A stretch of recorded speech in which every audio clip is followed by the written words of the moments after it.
Isn't this a great place? It is beautiful. But I don't understand something. You've been alive all this time. Why didn't you come back to Pride Rock?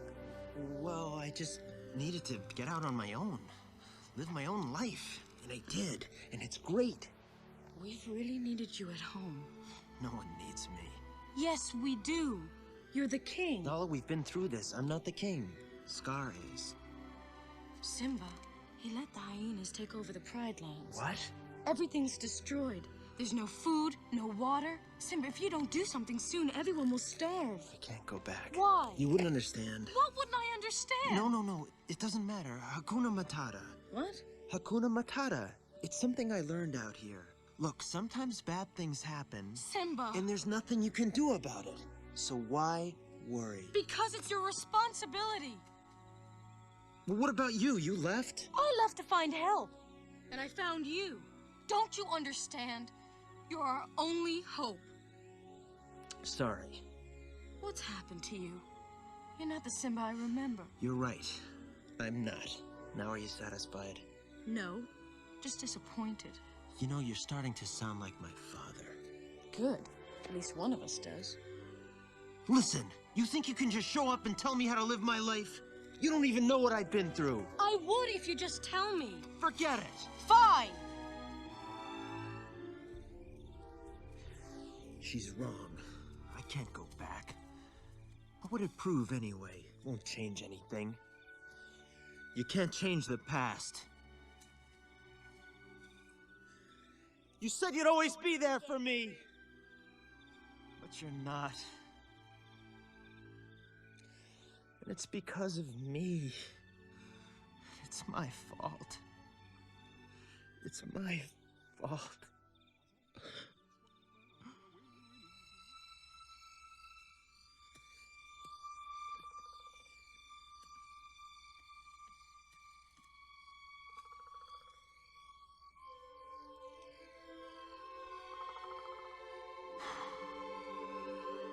That's not my father. It's just my reflection. No. Look hard.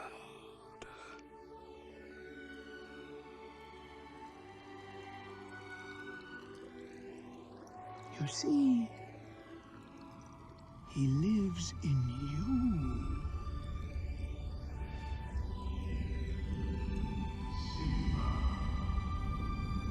Father?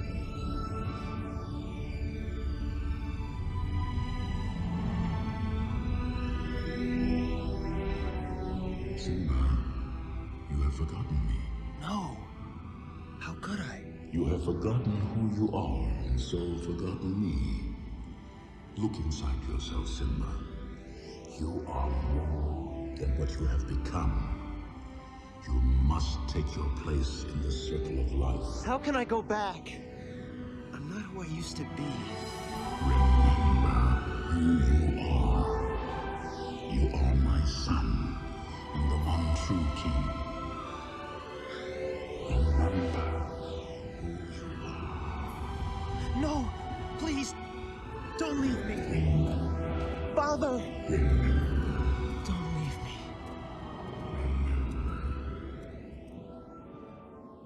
We all have things that we're believing for, dreams that we want to accomplish, problems we're hoping will turn around.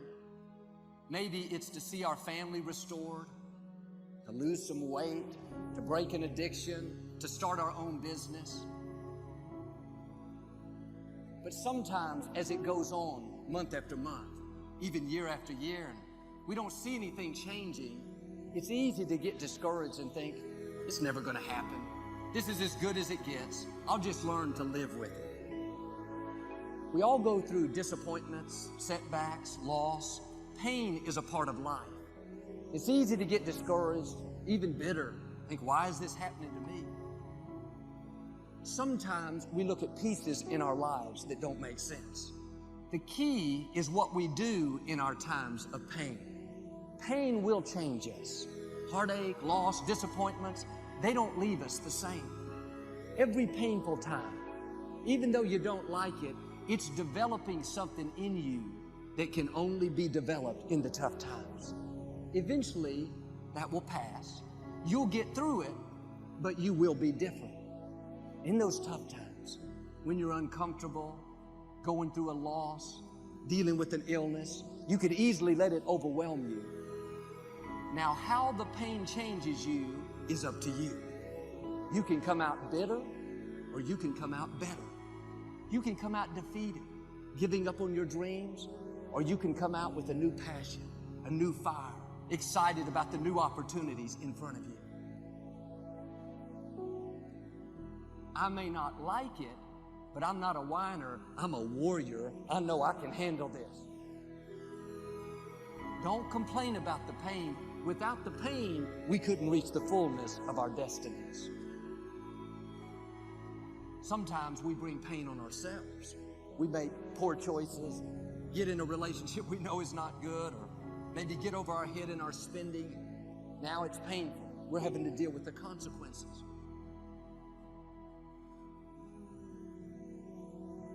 All of us experience pain.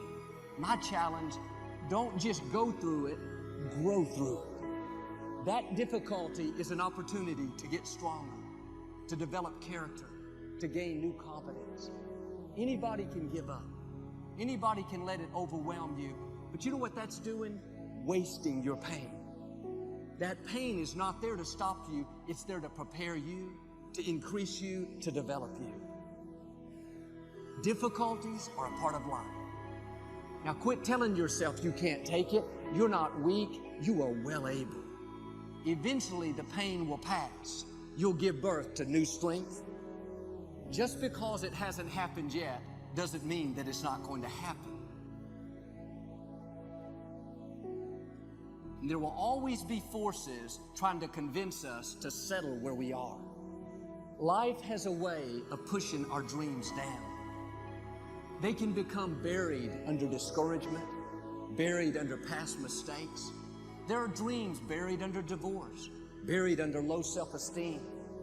It's easy to settle for mediocrity even though we have all this potential buried on the inside. What are you remembering? The hurt, the pain, what didn't work out? Turn it around and remember your dream. Have you allowed any dreams to get buried in you? At one time, you believed you could do something great. You believed you could lead the company in sales. You believed you could break that addiction. It's been a long time. Had some bad breaks. Wasn't all your fault. You could easily settle where you are. Nobody would fault you. The enemy would love to deceive you into burying your dream, thinking that it's never going to work out. Don't believe those lies. It's not too late to become all that you were created to be. Every time you remember your dream, you're removing some dirt. You're digging it back out. The true mark of a champion is even though some dirt gets thrown on your dream, instead of letting it get buried, you keep shaking it off. You keep moving forward. You wouldn't be having that opposition if you didn't have something great in you. If your dream wasn't alive and on track, right on schedule to come to pass, you wouldn't have so many things coming against you. That dream is still alive. You may have tried a year ago, 5 years ago, or 40 years ago. Didn't work out. Nobody was there to help you. Go back and try again. This is your time. This is your moment. Your destiny is calling out to you. Can I tell you, your dream is not dead. It's just not in season. Your time is coming. Promotion is coming. Good breaks are coming. Promises you've been standing on. Dreams you've been praying about. Lack is not your destiny. Constantly struggling, barely getting by is not the end of your story. These light afflictions are for a moment. The adversity is temporary. The glory is eternal. There are some dreams shut up in you.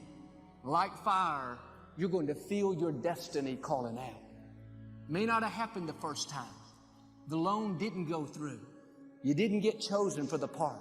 The medical report wasn't good. That's okay. It's still in you. This is your time. This is your moment. Shake off the doubt.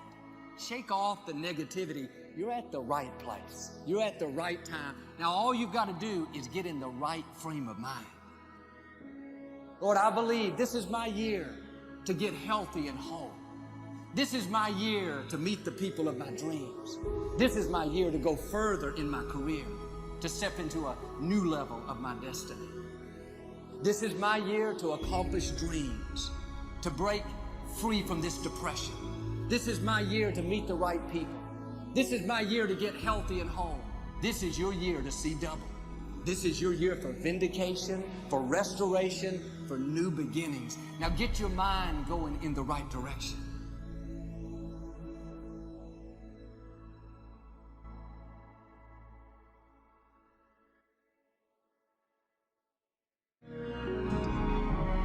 You got to say yes to your life.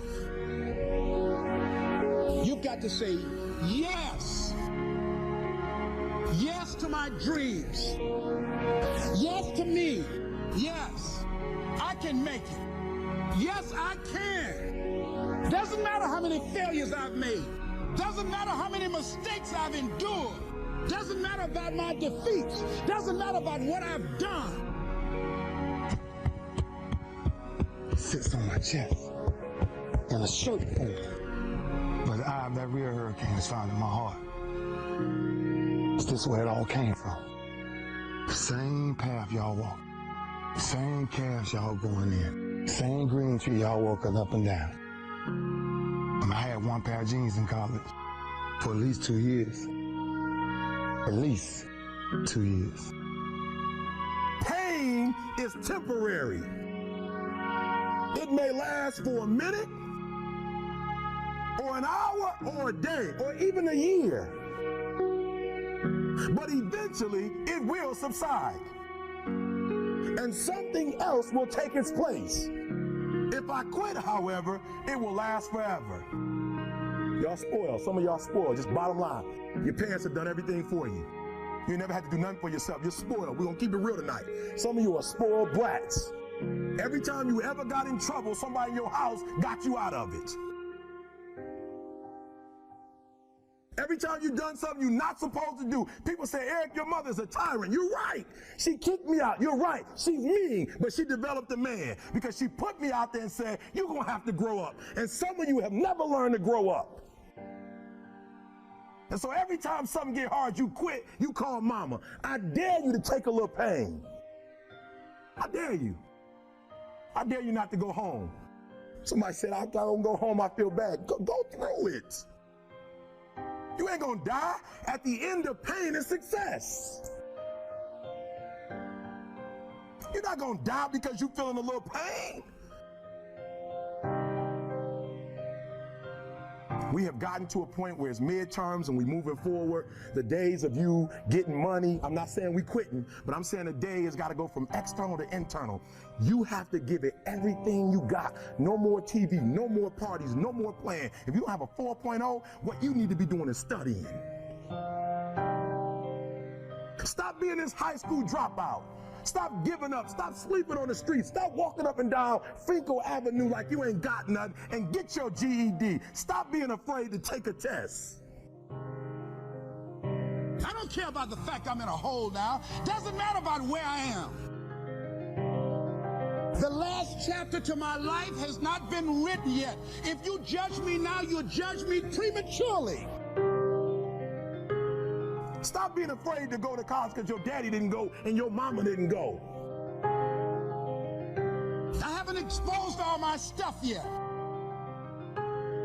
Stop being afraid and be the best Eric Thomas you can be. But listen to me, it's going to be hard. It took me 12 years to get a 4-year degree, but I got it. And guess what? On a degree, it don't have dates. So if it took you 4 and it took me 12, it don't show up nowhere. I'm still in the process of transforming my life. I'm still in the process of becoming.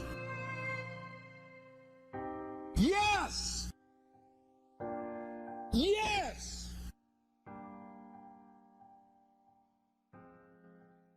Do something you're very passionate about, and don't try to chase what is kind of the hot passion of the day?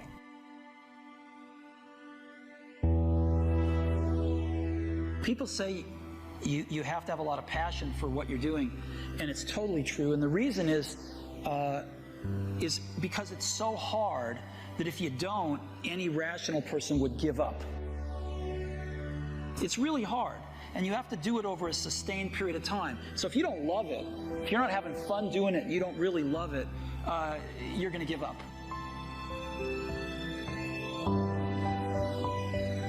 So just go and do it, try, learn from it.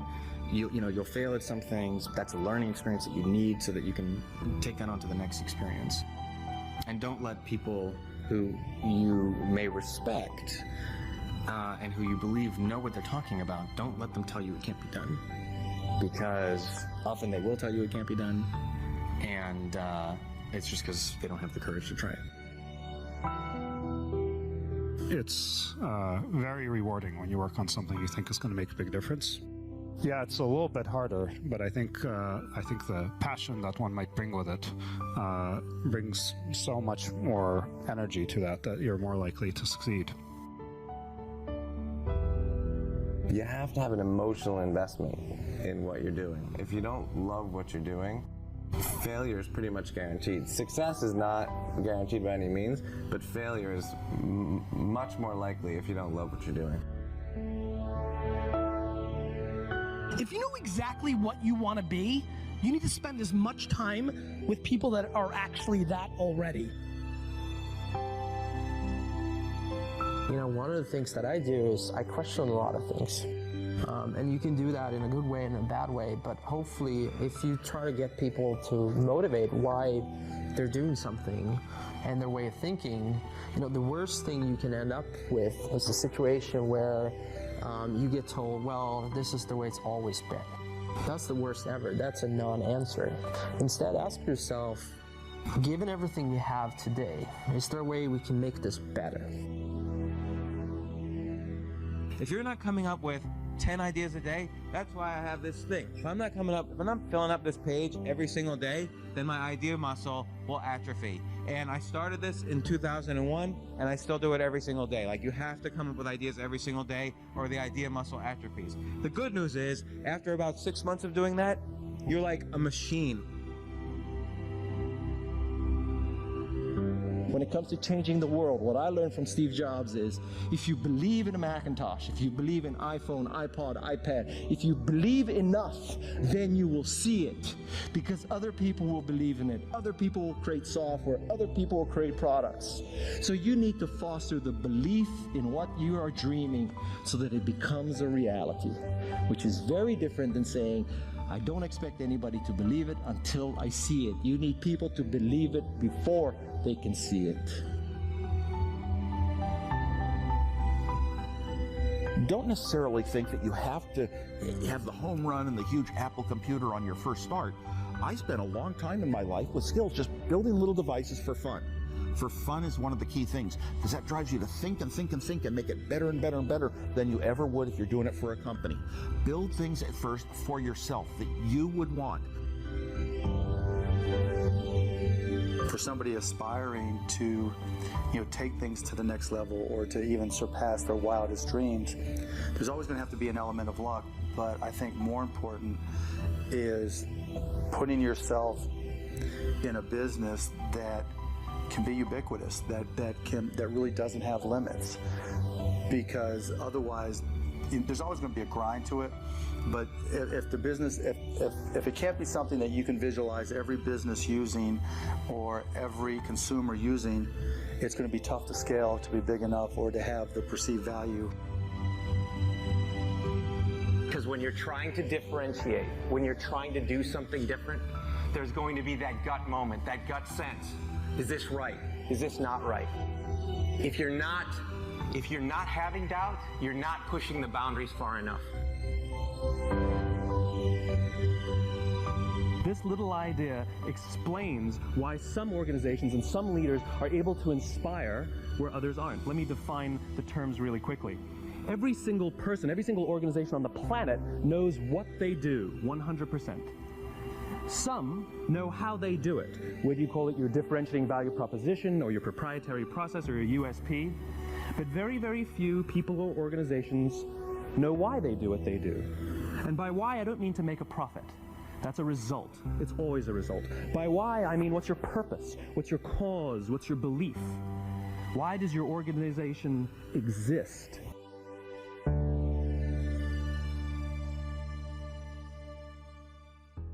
How much do you love yourself? Because if you understand the value of self-love, you'll never be friends with those type of people. Most of the people out here are running around empty. They have no sense of self, no sense of self-love. When I say self-love, it has nothing to do with celebrity, money, materialistic things, and all of the things that your negative mind could probably go to. It has nothing to do with self-love. It has nothing to do with looks, nothing to do with cars and any of the superficial things that one would assume that could make you love yourself even more. It's a matter of knowing your value. It's a matter of you saying, I don't have to be around these people in these type of environments and situations in order for me to finally see the value in myself. I love me independent of you loving me. I believe in me. I know my self-worth. I know clearly that I'm a child of God, and God has a purpose over my life, and if he didn't, I wouldn't be here anymore. I am here, and I have a purpose. There is no value in having wisdom, knowledge, insight, spirituality, love. Every day, I am a work in progress. Self-love is the cure to self-hate. I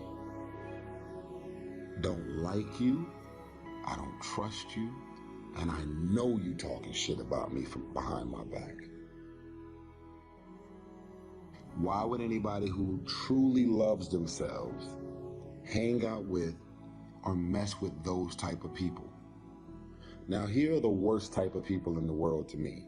The people who literally hate your guts and dislike you, and you don't have a clue that they feel this way about you, because they're able to cover up all of their malicious energy and intentions towards you without giving you no trace that they don't fuck with you. And then when you finally find out, you're like, oh shit, you've been saying this and doing this and you feel this way about me? I had no clue. But when people show you who they are and you see it to the point where you're able to talk about it, can you believe what she said about me? Can you believe that? And you're able to talk about it. Then you get an invite from this same person that you was just sitting over dinner crying about the following week, and you show up. You don't love yourself for you to be hanging out with these type of people. Nobody who loves themselves would ever entertain the idea of ever fucking with these people. I love myself. I've worked too hard for all of these years to hang out with somebody that's talking about flipping 5,000 and turning it to 15,000. So guess what, homie? Go get your money. Go do whatever you gotta do to double and triple your paper.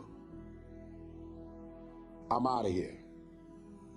Because I don't wanna be on the receiving end of whatever those consequences are that may come from you doing whatever it is that you're doing. And y'all know plenty of those type of people. They doing all of the negative, crazy, and dysfunctional shit every single day. All of the women, they jealous and envious of you. They talk all of this shit about every girl and everything they're doing, who they dating, who they sleeping with. You don't think they talking about you? Are you that special to where all of your homegirls talk shit about everybody and you don't think they talking about you? So when people show you who they are, you gotta believe it. And you have to make the adjustments according to all of these things that are revealed to you. And your family is mean, evil, spiteful, condescending, and messed up. But you're so desperate for the validation. That's my family, you know what I'm saying? You know, I know they be mean, talking about me and my wife and my kids, and they all mean and fucked up, but you know that's family, right? That's family? That's family. Oh, so they're allowed to tear you down because it's family. Doing cuts me even deeper because we actually have the same blood in our bloodstream. I would much rather a random person in the street talk shit about me and tear me down than my own family. I love me. I see the value in me. And I have to be careful of who and what I give emotional access to me.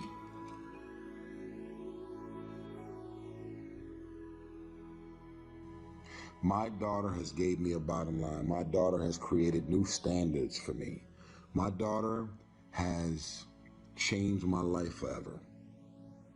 I didn't know what love was until she got here. What does that mean? It means that you will never see me in a random club. You will never see me at dinner if my dinner isn't purpose-driven. You will never see me hanging out or doing anything with anybody. I don't care who you are, how much money you're worth. I have visions, I have ideas, and I have goals. Now, I believe in connecting with people on a human level, but I am very mission and goal-oriented. That's who I am. And you can't get to the next level with all of the devils that you have in your life. You got so many negative, mean, evil, malicious, and dysfunctional people in your life and around your circles. This is the reason why you can't clear out the clutter and get to the next level.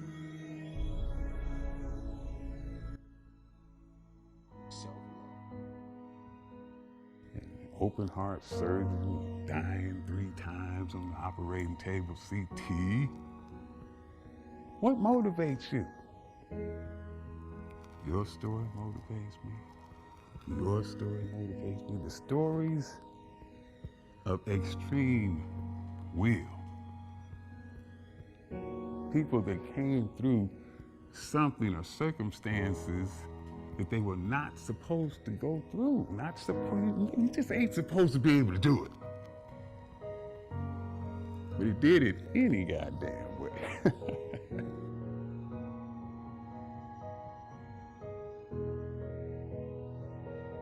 It's impossible. I've heard that so many times.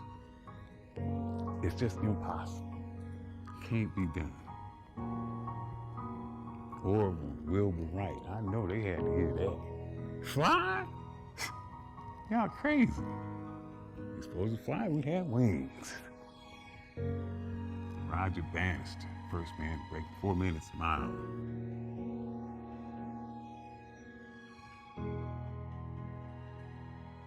I'm sure they told him it couldn't be done. They've been saying it couldn't be done for years. No way he can run a mile in under 4 minutes, Roger. Roger said, fuck y'all.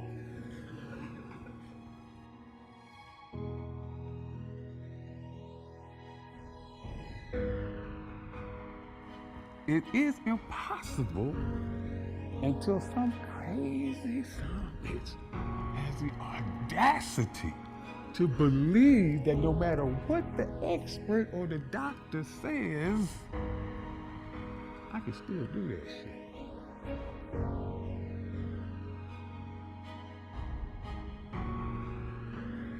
Anytime that you give your best effort, that you give everything that you possibly can give, there is satisfaction in knowing that I did my absolute best. I did all I could do.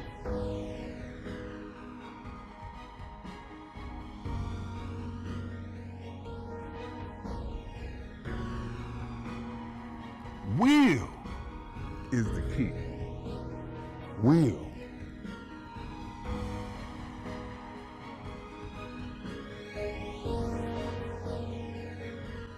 Remember what you are. Remember what you are.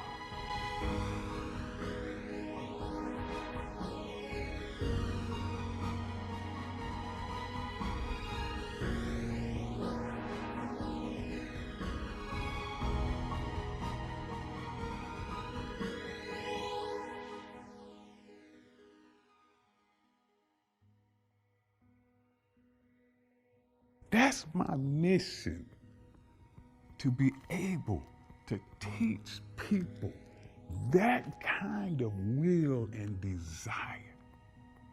How do you teach that? How do you teach people to not look at something and say immediately, because the appearance, I can't do it, I give up, before they even attempt